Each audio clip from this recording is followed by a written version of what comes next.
ये जो कविताएं हैं ये खाली शब्दों का मेल नहीं है, लेकिन ये हमारी भावनाओं को एक अनुभूति को सजीव रूप देते हैं और हम वही सुनने के लिए बैठे हैं। हम लोग ये कवि सम्मेलन केवल साहित्यिक आनंद के लिए आए हैं, बल्कि हमारी भारतीय संस्कृति जो है उसको गहराया और हमारी भाषाओं का जो मिठास है उसको समझने के लिए हम लोग यहाँ पे आए हैं। हम चाहते हैं कि इस कवि सम्मेलन में भाग लेकर और ये जो दिग्गज कवि लोग यहाँ पे है उसका भावनाओं के साथ शामिल होकर आप लोग ये साहित्य का आनंद लीजिए। धन्यवाद। आदरणीय अध्यक्ष महोदय या निदेशक महोदय, मंचासीन विद्वान कवि कवित्री, उपस्थित प्रशासन नियंत्रक महोदय तथा इस व्याख्यान कक्ष में हमारे विद्याविद तथा हमारे मित्रों, यह हमारा सौभाग्य है कि बहुत दिनों के बाद प्लेटिनम जुबली वर्ष भी हमारा इस बार है और इस तरह के काव्य सम्मेलन का आयोजन हमारी प्रयोगशाला में किया जा रहा है। यहाँ उपस्थित साहित्य प्रेमी जनों, आज CSI या राष्ट्रीय धातुकर्म प्रयोगशाला के ऐतिहासिक प्रेक्षागृह में हम सब एकत्रित हुए हैं। एक भव्य कवि सम्मेलन के लिए यह अवसर केवल कवियों और श्रोताओं का संवाद नहीं है, बल्कि हमारी सांस्कृतिक धरोहर का उत्सव है। परमात्मा और अस्तित्व की अनेक असीम ऊर्जा आज हमारे बीच उपस्थित है। हमारे प्रयोगशाला के विज्ञानी जो दिन रात प्रयोगशाला को अपने अनुसंधान के द्वारा उत्कर्ष तक पहुंचाने में अपना अमूल्य योगदान देते हैं, आज महान विभूतियां हमारे बीच उपस्थित हैं। निश्चित रूप से कविता मनुष्य की आत्मा की अनिवार्य अभिव्यक्ति है। यह शब्द भाव, जब शब्द भाव से जुड़ते हैं तो वे केवल भाषा नहीं रहते, वे लोक जीवन के दर्पण बन जाते हैं। लोकमानस की पीड़ा, उसकी आशा, उसका उल्लास, उसकी संवेदना, सबसे सीधा और सशक्त माध्यम कविता लिखी है। संवेदना का सेतु कविता मनुष्य से जोड़ती है। यह हमें स्मरण कराती है कि दुख केवल व्यक्तिगत नहीं होता, उसमें एक सादा मानवता का अनुभव निहित होता है। ओजस्वी कविताएं समाज को जागृत करती हैं, अन्याय के विरुद्ध खड़े होने की ऊर्जा देती है। कविता के माध्यम से सौंदर्य बोध और प्रेम, श्रृंगार और गीत जीवन की मधुरता को व्यक्त कर मनुष्य को सौंदर्य और प्रेम का रसास्वादन प्रदान करती है। हास्य व्यंग्य का दर्पण, व्यंग्य हमें समाज की विसंगतियों से रूबरू कराता है और हंसी के माध्यम से गंभीर सच्चाइयों को समझने की दृष्टि देता है। आध्यात्मिक और भावनात्मक संतुलन, गजल और गीत आत्मा की गहराइयों से उतरकर मनुष्य को शांति, सुकून और गहन चिंता की ओर ले जाते हैं।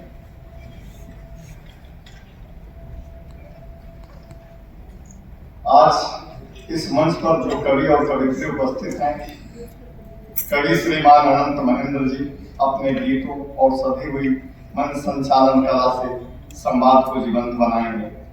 यहाँ उपस्थित हैं डॉक्टर संगीता नाथ जी, जो अपने ओज और श्रृंगार रस से हमें ऊर्जस्वित और सौंदर्यमय कर देंगी।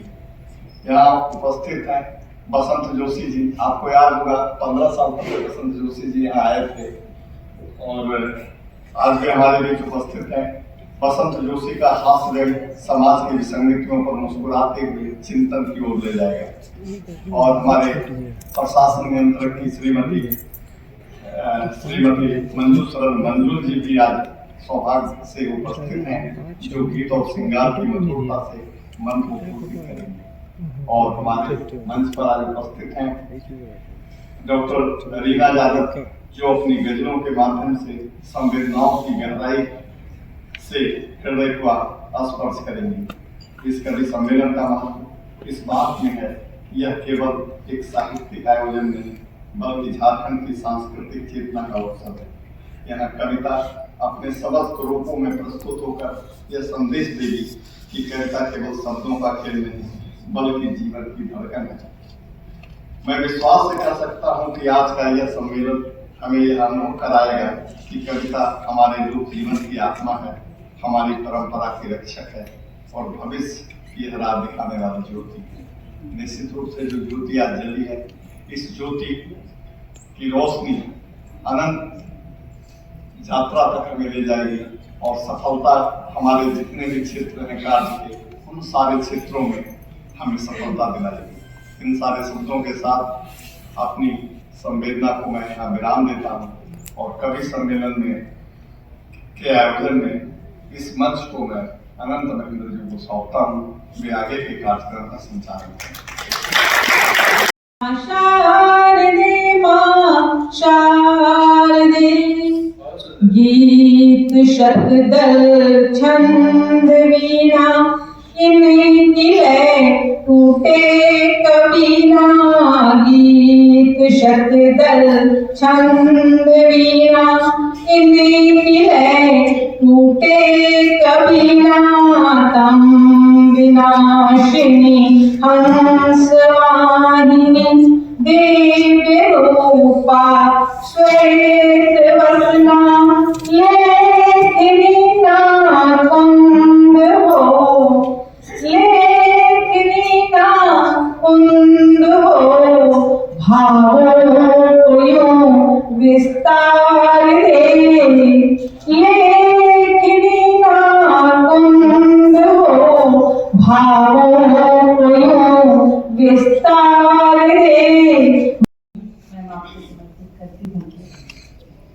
उंगली पकड़ के पाँव पे चलना सिखा दिया, दुनिया के सब रिवाज में ढलना सिखा दिया।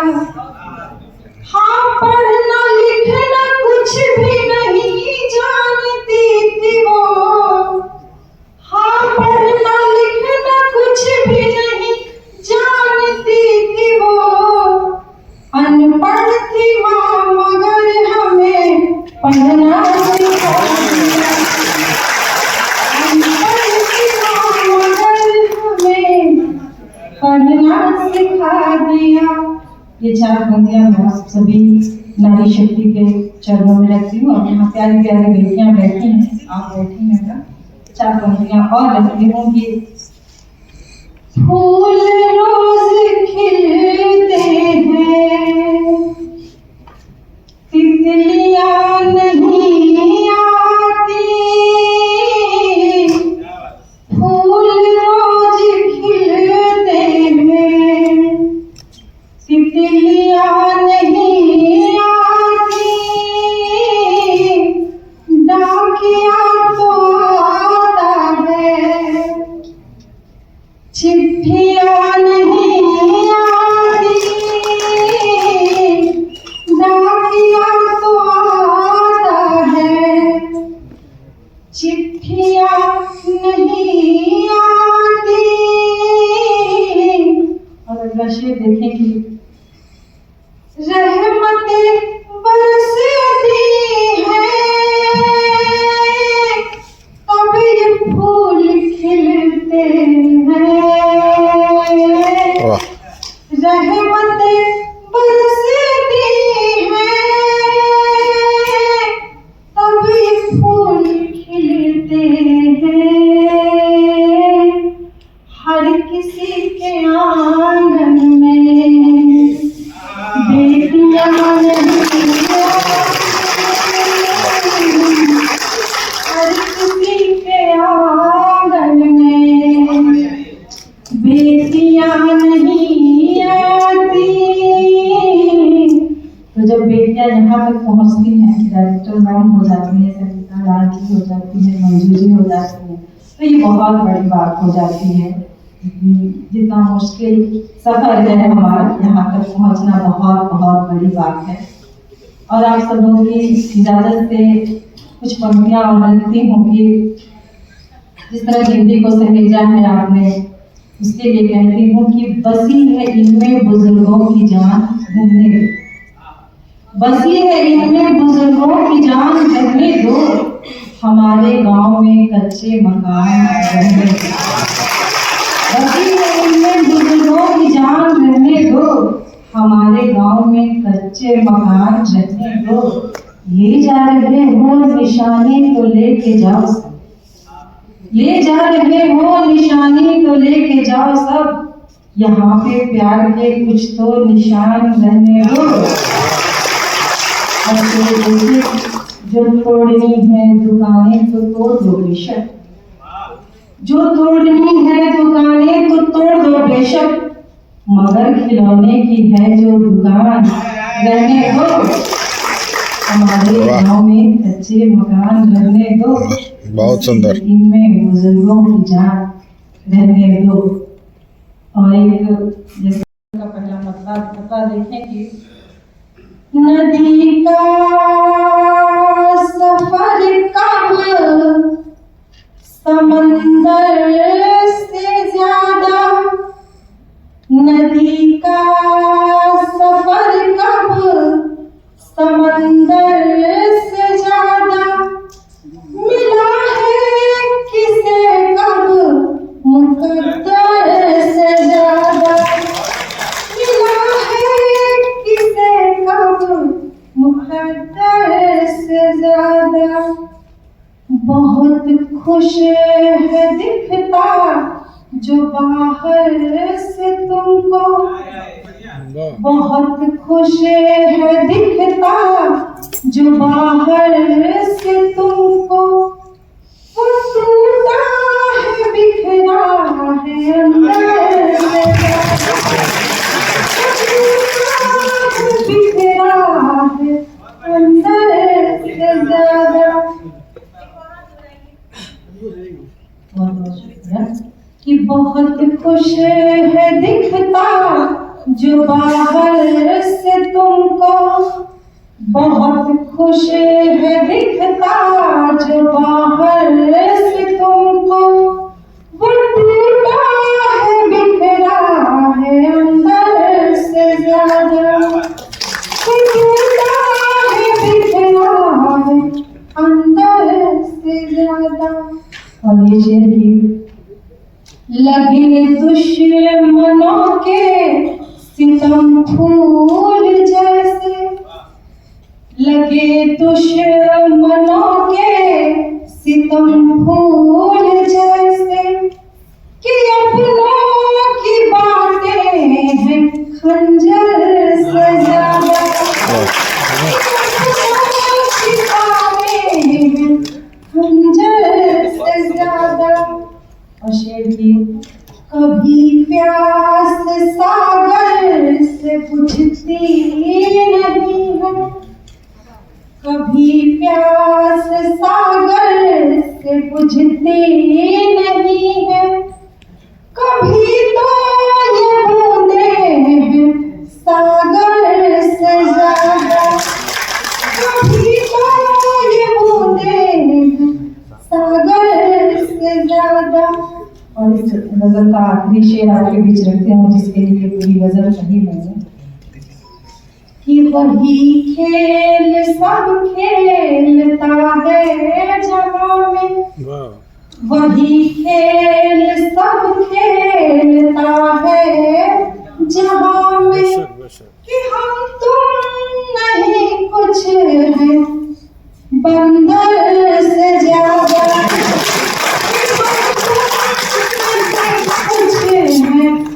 बंदर से ज्यादा। ये सब तो फिलोसफी की बातें हो गई। मूलतः मैं प्रेम की कवित्री हूँ, प्रेम पढ़ती हूँ, 4 पंक्तियां आपके बीच रखती हूँ, उम्र कोई भी हो जाती है, प्रेम भीतर रहता है। तो मैं पढ़ती हूँ, आप लोगों के लिए सुने कि तेरे इकरार में खुश है तेरे इनकार में लड़की, तेरे इकरार में खुश है तेरे इनकार में लड़की, बहुत रोती है छुप छुप कर तुम्हारे प्यार में। कभी इनकार में खुश है तेरे इकरार में लड़की, बहुत रोती है छुप छुप कर तुम्हारे प्यार में लड़की, तुम्हारे साथ बाइक पे भी जाने को राजी है, तुम्हारे साथ बाइक पर भी जाने को राजी है, क्यों तो घूमती फिरती है मोटर कार में लड़की। इस तरह से तुम्हारे साथ बाइक पे जाने वक्त है वो बोलते समय हाथ आपको उधर दिखा दे रही है, उधर काले शर्ट वाले भाई साहब कुछ और रखे जाने को राजी हो गई। मैंने जो ये शेर कहा इसमें कि बहुत रोती है छुप छुप कर तुम्हारे प्यार में लेकिन मेरे पति इंजीनियर है, उन्होंने कहा कि इसमें रोने की क्या बात है, प्यार हो गया रोने की क्या बात है, आप इंजीनियर हो तो आपको ऐसा ही लगेगा, बाकी लोगों के लिए अलग कहानी है। मैकेनिकल वाले तो उनका अलग है।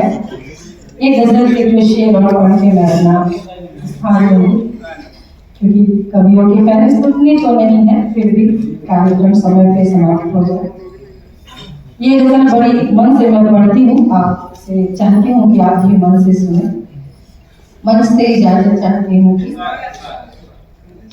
किस लिए तुम ले रहे हो हिचकियों पर हिचकियां, किस लिए तुम ले रहे हो हिचकियों पर हिचकियां, किस लिए तुम ले रहे हो हिचकियों पर हिचकियां, क्या कहीं वो रो रही है ले रही है सिसकियां, क्या कहीं वो रो रही है ले रही है सिसकियां। और शेर देखेंगे वास्ता कुछ भी नहीं है जब हमारे दरमियां, वास्ता कुछ भी नहीं है जब हमारे दरमियां, किस लिए फिर खोलते हो रात को ये खिड़कियां, इसलिए फिर खोलते हो रात को ये खिड़कियां। और अगला शेर देखेंगे